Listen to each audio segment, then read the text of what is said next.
different species of bats. We have insect bats, and we have two types of bats, the insect bats and the fruit bats. So in the fruit bats we have different species, and in insect bats we have different species.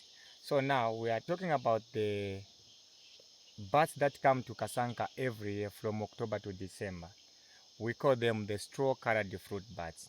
So these bats, they come from different countries. Some they come from Congo, some from West Africa, because most of the people, they say these bats, they come from Congo. But we had some researchers who came here, and when they came here, they started tagging them to know where they come from, where they go. And when they were tracking them, they even tracked one which went up to south of Sudan. So now when they come here, there are some reasons why they choose this bat forest. So this is a riverine forest, which we call in our language Mushitu forest. So one, the temperature and the moisture which is there, it's good for the bats. So there is a stream which passing through it.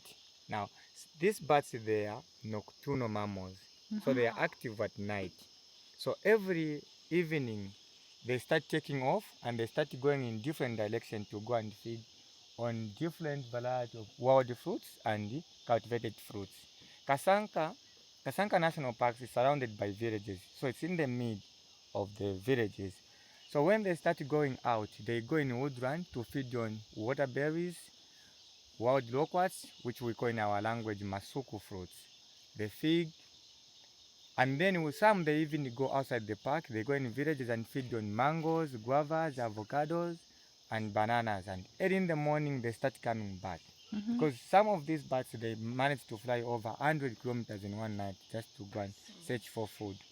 So when they start coming back, some they go straight in their roosting places, and some they land in these tall trees around the forest to wait the light to come, so you can see more when the light is coming up.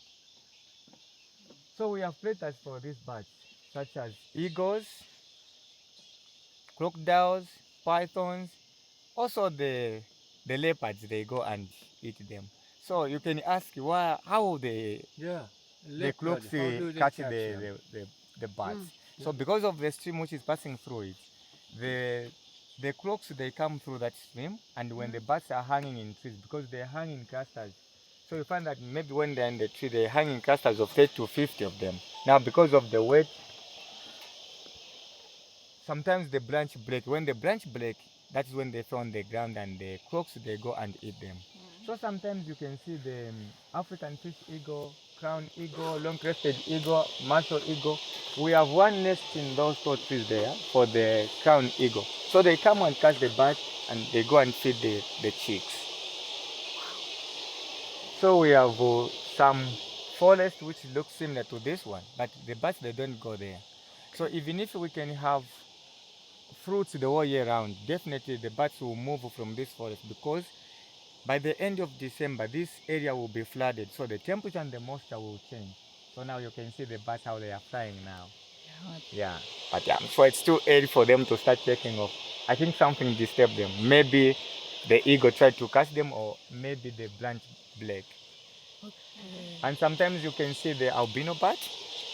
Some, they have two colors. Maybe you can just see the white color in the wings. And sometimes you can see some, they are completely white. It's because of the gene from their mothers. Yeah. Thank you.